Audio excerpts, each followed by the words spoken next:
Le Premier ministre est monté à la tribune avec un discours de 22 pages qui a duré environ 1 heure. Il était en costume gris foncé, chemise blanche et cravate noire. Il a lu ce texte sur un ton mesuré et ferme. Et il a été écouté avec beaucoup d'attention par tous les parlementaires, et certains passages de sa déclaration ont suscité des rumeurs, mais extrêmement légères, sur les bancs de l'opposition lorsqu'il s'agissait des critiques du rôle, par exemple, de l'État et de l'administration. Le Premier ministre a donné un caractère solennel à sa déclaration, puisque vous savez qu'il a engagé la responsabilité du gouvernement. Il a en quelque sorte posé la question de confiance. Et je voudrais faire remarquer que c'est une procédure solennelle dans la mesure où c'est seulement la 5e fois qu'elle est utilisée depuis 10 ans, très exactement depuis 1959. Dès le début de sa déclaration, M. Chaban-Delmas avait déclaré « Il faut faire de la France avant tout une puissance industrielle moderne ». Il énumère ensuite les freins qui ont empêché ce développement, et son analyse du comportement de l'État depuis 25 ans est extrêmement critique. Il parle même de déformation et de malfaçon. De cette société bloquée, je retiens 3 éléments essentiels, au demeurant liés les uns aux autres de la façon la plus étroite. La fragilité de notre économie, le fonctionnement souvent défectueux de l'État, enfin, l'archaïsme et le conservatisme de nos structures sociales. Notre économie est encore fragile. Une preuve en est que nous ne pouvons accéder au plein emploi sans tomber dans l'inflation. C'est cette tendance à l'inflation qui nous menace en permanence d'avoir à subir la récession ou la dépendance. Tentaculaire et en même temps inefficace, voilà, nous le savons, ce qu'est en passe de devenir l'État, et cela en dépit de l'existence d'un corps de fonctionnaires très généralement compétents et parfois remarquables. Nous sommes encore un pays de castes, des écarts excessifs de revenus, une mobilité sociale insuffisante maintiennent des cloisons anachroniques entre les groupes sociaux, des préjugés aussi. Par exemple, dans une certaine catégorie de la population non ouvrière, à l'encontre des métiers techniques ou manuels.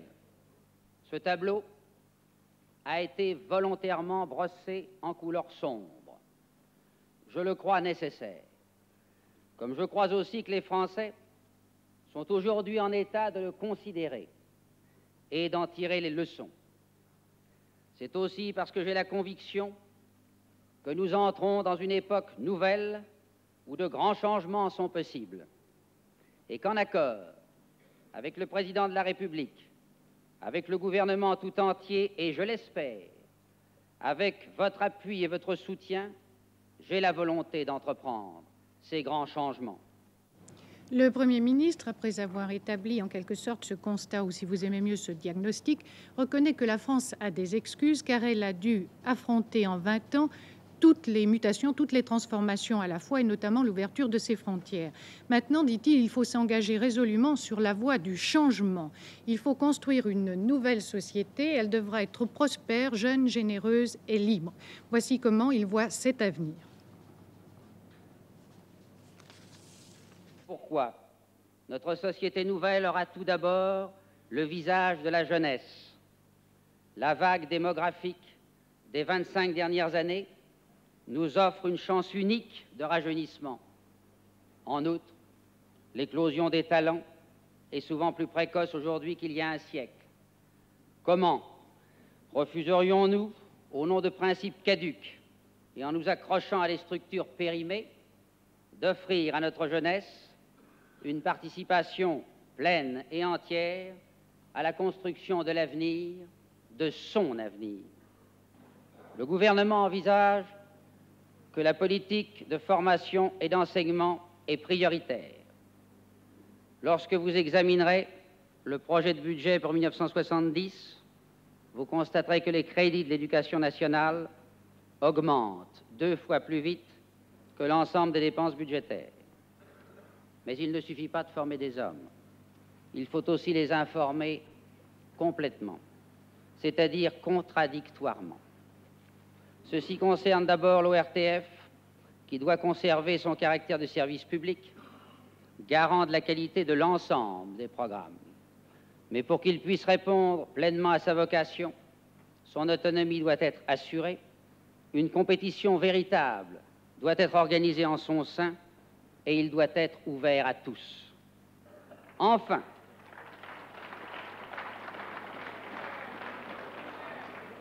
il faut que l'Office soit également ouvert à tous. Et dans ce but, j'ai demandé de prévoir des modalités et des temps d'antenne pour que puissent s'exprimer régulièrement toutes les formations politiques et les organisations socio-professionnelles nationales. Le chef du gouvernement en vient à la redéfinition du rôle de l'État, à sa réforme en quelque sorte. Je crois que l'on peut dire qu'à travers tout son exposé, il a défini un nouvel esprit, aussi bien en ce qui concerne les rapports entre l'État et l'administration qu'au sein même du corps social. Il s'agit, il l'a dit, d'un changement de mentalité. L'État doit faire son métier, a-t-il dit, mais pas celui des autres. Il indique par ailleurs que des études sont en cours pour supprimer les doubles emplois et les missions inutiles. Les ministres ont dans un premier temps 3 mois pour proposer la réorganisation de leur administration. Un corps volant, mobile de l'administration va faire tâche désormais aux tâches urgentes et aux missions nouvelles, ce qui permettra de supprimer des missions permanentes, des commissions permanentes. Enfin, le taux de croissance des dépenses budgétaires sera inférieur à celui de la production nationale et désormais dans le budget de 70. Le Premier ministre traite ensuite du troisième objectif, l'amélioration de la compétitivité de l'économie. En ce qui concerne les bases du développement et tout d'abord l'emploi et la formation professionnelle, le gouvernement accélérera la mise en œuvre d'une politique dynamique au service de la promotion des travailleurs. Nous avons libéré par anticipation une fraction du contingent. Nous envisageons de poursuivre cette politique pour la fraction suivante. Le Parlement sera saisi pour en statuer à sa session de printemps d'une nouvelle loi ramenant la durée du service militaire à 12 mois.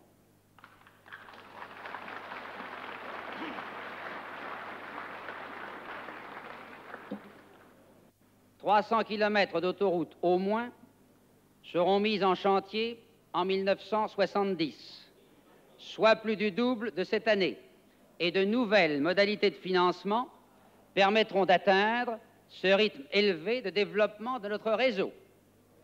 La progression des investissements consacrés au téléphone dépassera 40% en 1970. Cet effort sera poursuivi au cours des années suivantes.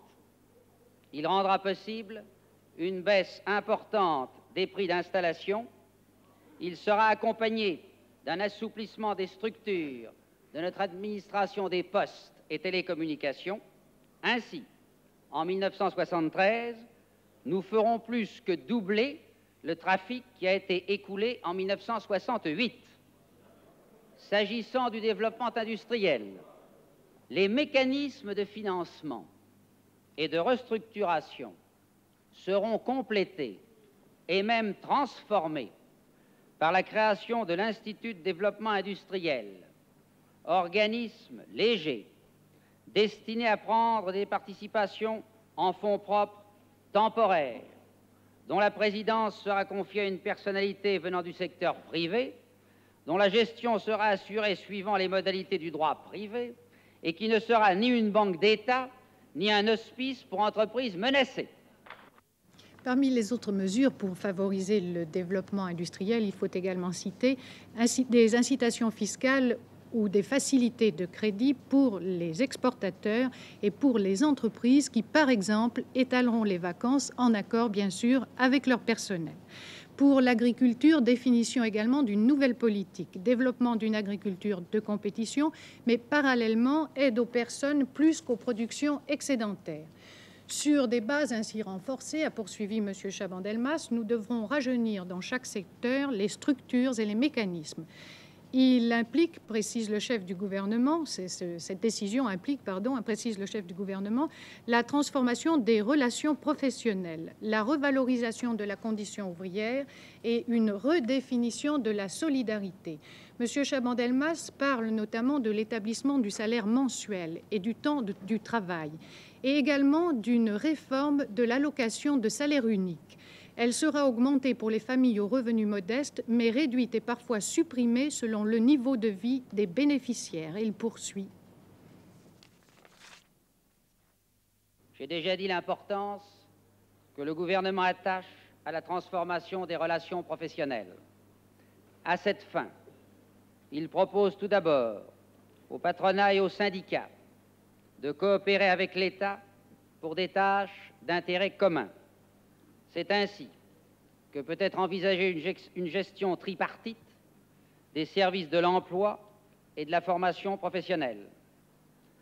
Dans les entreprises nationales, de nouvelles procédures de détermination des salaires seront étudiées en liaison avec les organisations syndicales et pourront être appliquées dès l'année 1970.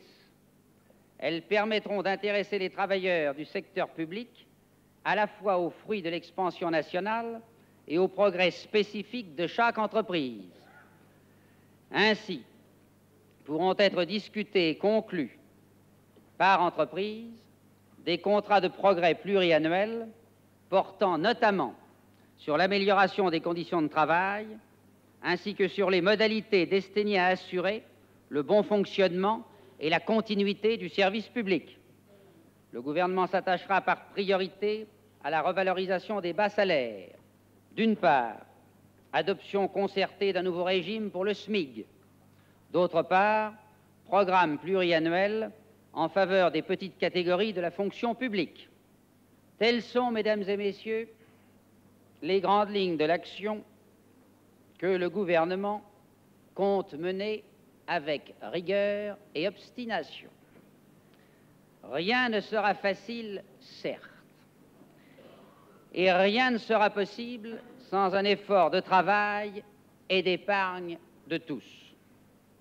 Dans l'immédiat, les mesures prises doivent nous permettre de limiter à quelques mois la phase d'austérité, d'ailleurs toute relative, et de retrouver des bases économiques saines.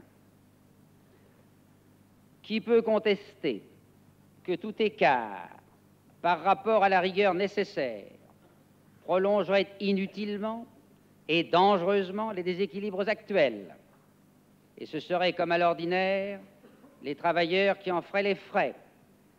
Voilà pourquoi mon appel doit être entendu et que chacun mesure ses responsabilités. Certes, il est fort compréhensible que des revendications se fassent jour, notamment au sujet des conditions de travail. Et il est vrai que depuis 6 mois, les événements ont retardé l'examen de ces questions. Et loin de moi l'idée de prendre prétexte de nos difficultés présentes pour repousser tout examen et tout commencement de solution. Ce n'est pas en vain que j'ai parlé de concertation permanente. J'entends par là que le gouvernement est disposé à écouter, à dialoguer, à discuter. Il existe pour cela des instances qualifiées dans chaque domaine, dans chaque entreprise. Dans ce cadre, toutes les questions peuvent être posées et trouver leur réponse, dans la mesure compatible avec les exigences économiques et financières du moment. Des calendriers peuvent être établis pour que soient programmées les mesures à prendre. C'est l'esprit de toutes les décisions que je viens d'annoncer. Dans ces conditions, pourquoi, avant d'avoir épuisé les possibilités normales de discussion, pourquoi ces arrêts brusques de travail, insupportables pour les usagers,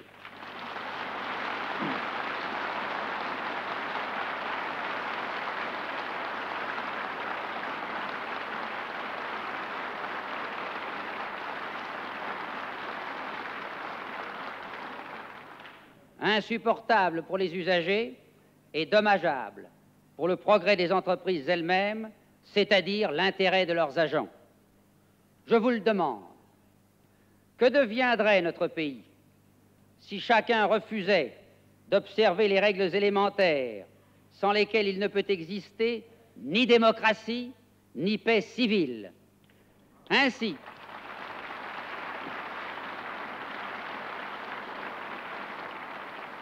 par exemple, le gouvernement ne tolérera pas que soit portée atteinte à des services d'intérêt général, tels les perceptions et les caisses mutuelles, alors que là aussi le dialogue a été offert et largement pratiqué. Tant qu'il s'agit de revendications professionnelles, le gouvernement a dit, et il le prouve, qu'il est bien celui de la concertation et du progrès.